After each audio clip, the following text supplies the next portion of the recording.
Hello student, welcome to my channel AI biology. आणि या video लेक्चरमध्ये आपण डिस्कस करणार आहे लिंकेज. ठीक आहे, जर तुम्ही थंबनेल पाहून तुम्हाला लक्षात आलं असेल की आपल्या लिंकेज आणि टाइप्स ऑफ लिंकेज या व्हिडिओमध्ये काय करणार आहे, डिस्कस करणार आहे. ठीक आहे, तर जास्त टाइम इन्व्हेस्ट न करता चला आपण टॉपिकच्या इकडे येऊ. तर लिंकेज म्हणजे नेमकं काय. ठीक आहे, तर लाईन बाय लाईन समजून घेऊ, डायग्रामॅटिकली समजून घेऊ, जेणेकरून काय होऊन जाईल तुम्हाला सगळा कॉन्सेप्ट क्लिअर होऊन जाईल. पहिलं तेवढं लक्षात ठेवा, जर तुमचं जेनेटिक्सचा कॉन्सेप्ट व्यवस्थित नसेल किंवा कॉन्सेप्ट जर व्यवस्थित क्लिअर झाले नसतील तर व्हिडिओ माझे प्रिव्हियस व्हिडिओ ते तुम्ही पाहू शकता आणि त्याच्यामधून तुमचे जे जेनेटिक्सचं म्हणजे इनहेरिटन्स आणि व्हेरिएशन या चॅप्टर मधले जे कॉन्सेप्ट आहे, बेसिक कॉन्सेप्ट आहे, ते तुम्ही क्लिअर करू शकता. ठीक आहे, तर मग ते क्लिअर केल्यानंतरच तुम्हाला हे टॉपिक काय होतील, इझी होतील. नाही तर लिंकेज हा जो टॉपिक आहे बऱ्याच जणांना थोडा कठीण जातो, त्याचे फॅक्टर वगैरे कठीण जातात. तर त्याचे फॅक्टर पण आपण याच्यामध्ये आज डिस्कस करणार आहे. तर तुम्हाला ते पहिले व्हिडिओ पाहून घ्या, जेणेकरून तुमचा बेस होऊन जाईल आणि तुम्हाला हे व्हिडिओ व्यवस्थित किंवा हा जो कॉन्सेप्ट आहे हा कॉन्सेप्ट व्यवस्थित पद्धतीनं लक्षात येईल. ठीक आहे, तर चला स्टार्ट करू आपण. तर लिंकेज म्हणजे नेमकं काय, पहिले आपण लिंकेज पाहून घेऊ. काय आहे तर काय म्हटलं की several gene present on a same chromosomes. किती जीन्स प्रेझेंट आहे एका क्रोमोझोमवर, भरपूर जास्त जीन प्रेझेंट राहतात. सेव्हरल बघा की हा एक क्रोमोझोम्स काढलेला आहे आपण. ठीक आहे, अनदर याचा होमोलॉगस क्रोमोझोम काढून टाकू. हा झाला तुमचा होमोलॉगस क्रोमोझोम, जे की क्रोमोझोम काय राहतात, नेहमी पेअर मध्ये राहतात. किती राहतात म्हणतात, several gene present on a same chromosome, म्हणजे एका क्रोमोझोमवर सेव्हरल जीन राहतात. सेव्हरल जीन पण काढू. हा झाला तुमचा कॅपिटल ए, हा झाला तुमचा कॅपिटल बी, हा झाला तुमचा कॅपिटल सी, हा झाला तुमचा कॅपिटल डी. लक्षात, त्याच्या होमोलॉगस पेअरवर पण काढून टाकू. हा झाला तुमचा small A, small B, small C आणि स्मॉल डी. लक्षात येतं इथपर्यंत की एका क्रोमोझोम काय आहे, तुमचे सेव्हरल जीन प्रेझेंट आहे. ठीक आहे, एकदम clear. Chromosomes are carry the heredity. आता क्रोमोझोम्स काय कॅरी करतात, हेरिडिटी कॅरी करतात. हेरिडिटी म्हणजे नेमकं काय, transfer of character one generation to another generation. म्हणजे काय की ते जीन्स काय करतील किंवा ते जे काय जीन्स आहेत ते एका जनरेशन पर्यंत दुसऱ्या जनरेशन पर्यंत ट्रान्सफर करण्याची काय करतील, म्हणजे प्रोसेस करते. त्यानंतर काय म्हटलं, gene have a tendency to be inherited together. Such gene, या जीनला आपण काय म्हणतो, are called, such gene are called link gene. लक्षात येतपर्यंत बघा, क्लिअर सांगतो की जे पॅरेंटल टाइप्स ऑफ जीनचं जे पॅटर्न त्याच्यावर अवेलेबल आहे तसंच जसंच्या तसं पॅटर्न येणाऱ्या जनरेशन पर्यंत ट्रान्सफर होणे, याच पोर्शनला आपण काय म्हणतो, लिंक जीन म्हणतात किंवा लिंकेज. त्या प्रोसेसला लिंकेज म्हणतात, लिंक जीन. आता बघा की लिंक जीन काय आहे. आता जसं की आपण म्हणू शकतो की कॅपिटल ए कॅपिटल बी हा एक जीन त्याच्यावर प्रेझेंट आहे. त्यानंतर स्मॉल ए आणि स्मॉल बी, याचा ऑपोजिट काय म्हणून स्मॉल ए आणि स्मॉल बी. लक्षात, हे म्हणू शकतो आपण पॅरेंटल जनरेशन. कोणती जनरेशन आहे तुमची, पॅरेंटल जनरेशन. आता हे जे पॅरेंटल जनरेशन अशाच्या असं पॅटर्न, कॅपिटल ए कॅपिटल बी त्यानंतर स्मॉल ए आणि स्मॉल बी, असे जसेच्या जसं जे पॅटर्न्स आहे हे प्रोजेनीमध्ये किंवा ऑफस्प्रिंग मध्ये ट्रान्सफर झालं. का झालं, तुमचं ऑफस्प्रिंग मध्ये जर ट्रान्सफर झालं, बघा याच्यामध्ये काही चेंजेस दिसत का. हा झाला तुमचा पॅरेंटल टाइप्स आणि हा झाला तुमचा ऑफस्प्रिंग टाइप. म्हणजे बेसिकली काय की जसेच्या तसे जे जीन्स राहतात एका जनरेशन पासून दुसऱ्या जनरेशन पर्यंत ट्रान्सफर होतात, याच टर्मला आपण काय म्हणतो, लिंक जीन म्हणतात. काय म्हणतात, लिंक जीन. लक्षात येतपर्यंत आता बेसिकली लिंक जीन राहतील काय, त्याचे काही फॅक्टर पाहून घेऊ, नंतर आपण फॅक्टर डिस्कस करू. हे जे जीन्स आहे हे क्लोजली लोकेटेड आहे. काय, क्लोजली लोकेटेड. क्लोजली लोकेटेड म्हणजे काय, हे एकदम जवळ आहे. लक्षात येतपर्यंत आता जवळ असल्या कारणानं काय होईल की हे याच्यामध्ये क्रॉसिंग ओव्हर होणार नाही. तुम्हाला माहिती आहे क्रॉसिंग ओव्हर एक टर्म्स आहे. म्हणजे बेसिकली काय की 11th मध्ये तुम्हाला माहित झालं म्हणजे कॉन्सेप्ट माहित असतील. क्रॉसिंग ओव्हर म्हणजे काय की ज्यावेळेस क्रोमोझोम्स आपले सेगमेंट काय करतील, एक्सचेंज करतील. बघा इथं काय दिसत आहे तुम्हाला, क्रोमोझोम सेगमेंट एक्सचेंज करत आहे. मग एक्सचेंज करत असताना तुमचा लिंकेज शो होणार नाही, त्याच्यामध्ये भरपूर फॅक्टर आहे. आता बघा की जसंच्या तसं येणाऱ्या जनरेशन पर्यंत ट्रान्सफर झालं का, कारण की या जीनची, या दोन जीनची जे लोकेशन आहे ते लोकेशनला क्लोज होते. लक्षात, जसं की तुम्ही हे समजून घ्या, जर आपण एक सिंपल एक्झाम्पल जर घेतलं तर एका लाईन मध्ये उभे आहे, एक लाईन आहे, या लाईन आहे, या लाईन मध्ये 1 2 3 4 5 6 7 8 9 आणि 10 असं लाईन मध्ये भरपूर पर्सन उभे आहे. आणि समोर एक हॉल आहे ज्याच्यामध्ये तुमची ऍडमिशन चालू आहे. आणि त्या ऍडमिशन मध्ये ऍट ए टाइम किती जण घेत आहे, तुम्हाला दोघं किंवा तिघ जण घेत आहे.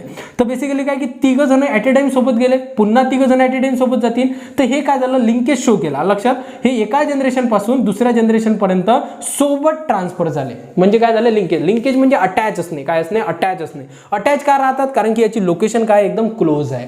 हे ज्यावेळेस क्लोज लोकेशन राहतील ते ऍट ए टाइम ती सोबत जातील.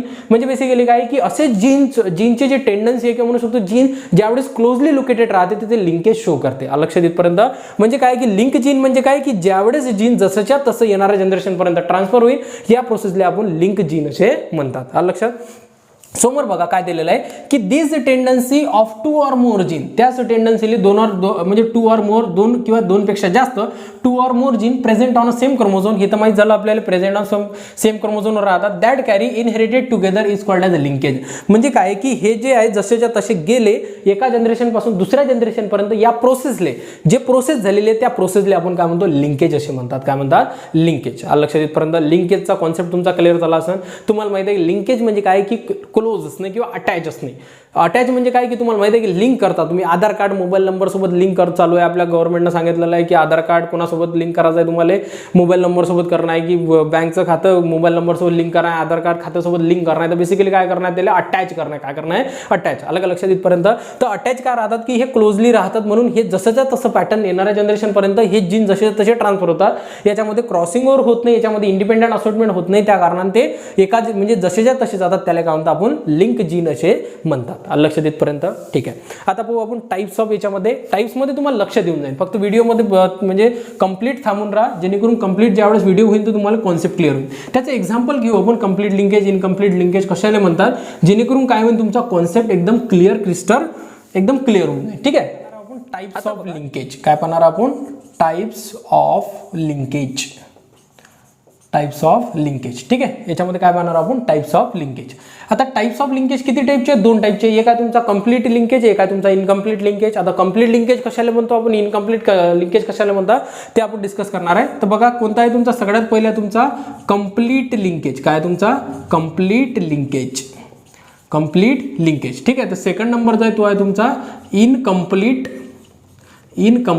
लिंकेज. Incomplete linkage. ठीक आहे. पहिला नंबर कोणता आहे तुमचा कंप्लीट लिंकेज आणि सेकंड आहे तुमचा इनकम्प्लीट लिंकेज. आता कंप्लीट लिंकेज आणि इनकम्प्लीट लिंकेजचा कॉन्सेप्ट काय, पहिले वर्ड क्लिअर करून टाकू. कंप्लीट लिंकेज म्हणजे नेमकं काय की लिंकेज जे टेंडन्सी आहे ते ज्यावेळेस कंप्लीटली शो होईल, कशी शो होईल, कंप्लीटली शो होईल, त्याला आपण काय म्हणतो कंप्लीट लिंकेज असे म्हणतात. लक्षात. आणि इनकम्प्लीट म्हणजे नेमकं काय, जे लिंकेजची जे टेंडन्सी आहे ते शो होणार नाही. लक्षात. जे शो होणार नाही त्याला इनकम्प्लीट लिंकेज असे म्हणतात. ठीक आहे. याचे एक्झाम्पल्स हे समजून सांगू, जेणेकरून काय होईल तुम्हाला की हा जो कॉन्सेप्ट आहे हा क्लिअर होऊन जाईल. बघा एक पॅटर्न घेऊ आपण क्रोमोझोमचा. एक आहे तुमचा कॅपिटल ए, कॅपिटल बी, पुन्हा काय तुमचा स्मॉल ए आणि स्मॉल बी. हे कोणती जनरेशन झाली तुमची पॅरेंटल. आपण थोडं क्रॉस करून पाहू. हे पॅरेंटल जनरेशन आहे. आणि त्यानंतर बघा की इनटू याच्यामध्ये काय राहील तुमचा स्मॉल ए, स्मॉल बी आणि पुन्हा काय राहील तुमचा स्मॉल ए आणि स्मॉल बी. लक्षात. आता याला गॅमेट फॉर्मेशन करा आणि गॅमेट फॉर्मेशन केल्यानंतर येणाऱ्या जनरेशनमध्ये कशा पद्धतीनं पॅटर्न बनतील ते पाहू आपण. बघा काय होतील की इथं कॅपिटल एक स्मॉल आहे, म्हणजे काय होतील तुमचं 1/2 कॅपिटल ए आणि कॅपिटल बी. लक्षात येतपर्यंत. त्यानंतर ठीक आहे. त्यानंतर पुन्हा काय बनते तुमचं 1/2 स्मॉल ए आणि स्मॉल बी. लक्षात येतपर्यंत. इथं कॅपिटल आणि स्मॉलचा फंडा नाही, म्हणून काय होईल तिथं सरळ काय तुमचं इनटू काय तुमचं स्मॉल ए आणि स्मॉल बी. लक्षात येतपर्यंत. आता बघा की याच्यामध्ये क्रॉस करा. हे कॅरेक्टर याच्यासोबत क्रॉस करा. काय कॅरेक्टर होईल तुमचं कॅपिटल ए आणि कॅपिटल बी. लक्षात येतपर्यंत. आणि त्यानंतर काय येईल तुमचं स्मॉल ए आणि स्मॉल बी. ठीक आहे. त्यानंतर बघा की हे कॅरेक्टर याच्यासोबत क्रॉस करा. काय तुमचं स्मॉल ए आणि स्मॉल बी, पुन्हा काय तुमचं स्मॉल ए आणि स्मॉल बी. या लेबलिंग करून टाकू. हे झाली तुमची F1 जनरेशन. काय झाली तुमची F1 जनरेशन. लक्षात येतपर्यंत. आता बघा की इथं काय गोष्टी झाल्या. बघा की येणारी जनरेशन काय capital A, capital B, small A आणि स्मॉल बी. आणि पॅरेंटल जनरेशन पण पहा capital A, capital B, small A आणि स्मॉल बी. हे पॅरेंटल जनरेशन आहे, हे येणारी जनरेशन आहे. हे पॅरेंटल जनरेशन आहे आणि हे येणारी जनरेशन आहे. म्हणजे बेसिकली काय होत आहे की पॅरेंटल जनरेशनचा जो जीन टाइप्स आहे तो जसेच्या तसा येणाऱ्या जनरेशनमध्ये कम्प्लिटली काय झाला इनहेरिट झाला. जे कॅरेक्टर होते जसेच्या तसे, जे जीन्स होते जसेच्या तसे सिक्वेन्समध्ये काय झालेलं आहे ट्रान्सफर झालेलं आहे. लक्षात. मग जसेच्या तसे ट्रान्सफर होणे या टर्मलेस आपण काय म्हणतो कंप्लीट लिंकेज म्हणतात. इथं कोणती टेंडन्सी शो झालेली आहे तुमची कंप्लीट लिंकेजची टेंडन्सी शो झालेली आहे. आता कंप्लीट लिंकेजची टेंडन्सी शो का होते, हे जसेच्या तसे पॅटर्न का आले, याच्यामध्ये सेपरेशन का नाही झालं. मी तुम्हाला पहिलेच सांगितलेलं आहे की एका क्रोमोझोमवर जर 2 जीन असतील किंवा 2 पेक्षा जास्त जीन असतील आणि ते जर क्लोजली लोकेटेड असतील तर ते येणाऱ्या जनरेशनमध्ये जसेच्या तशा पॅटर्नमध्ये इनहेरिट होतील किंवा जसेच्या तशा पॅटर्नमध्ये जातील. याच टर्मला आपण काय म्हणतो कंप्लीट लिंकेज म्हणतात. कोणतं लिंकेज म्हणतात कंप्लीट लिंकेज. लक्षात येतपर्यंत हे एक्झाम्पल्स हे तुम्हाला लक्षात आलं असेल की कंप्लीट लिंकेज काय. ठीक आहे. आता बघा की आपण एक्झाम्पल पाहू इनकम्प्लीट लिंकेजचं, जेणेकरून तुम्हाला लक्षात येईल. एक्झाम्पल म्हणून लक्षात येत असतात लय लवकर. ठीक आहे. तर सेकंड एक्झाम्पल पाहू आपण कशाचं तुमच्या इनकम्प्लीट लिंकेजचं. आता बघा इनकम्प्लीट लिंकेजमध्ये बघा की काय पॅटर्न आहे capital A, capital B into बघा same capital A capital B, small A small B आणि त्यानंतर पुन्हा काय तुमचं स्मॉल ए आणि स्मॉल बी. ठीक आहे, याचं सेपरेशन करा. हे जनरेशन तुम्हाला माहिती आहे पॅरेंटल जनरेशन आहे, याला सेपरेशन करा. याच्यामधून दोन्ही कॅपिटल आहे म्हणून एक निघन कॅपिटल ए कॅपिटल बी आणि त्यानंतर इन टू काय याच्यामधून पण दोन्ही स्मॉल आहे, ते स्मॉल ए आणि स्मॉल बी. याच्यामध्ये 1/2 निघणार नाही. आता याला क्रॉस करा. काय क्रॉस आहे याचं, एक येईन तुमचं कॅपिटल ए कॅपिटल बी आणि एक येईन तुमचं स्मॉल ए आणि स्मॉल बी, ज्याला आपण म्हणू F1 जनरेशन. F1 जनरेशनचं पॅटर्न समजू आपण याने. काय समजायचं आपल्याला याला F1 जनरेशनचा पॅटर्न. आता F1 जनरेशनच्या पॅटर्नमध्ये झालं काय पहा, capital A capital B small B हे पॅरेंट येणारे जनरेशनचं टाईप्स आहे, हे तुमचं पॅरेंटल जनरेशन टाईप्स आहे, हे पॅरेंटल जनरेशन टाईप्स आहे. आलं लक्षात.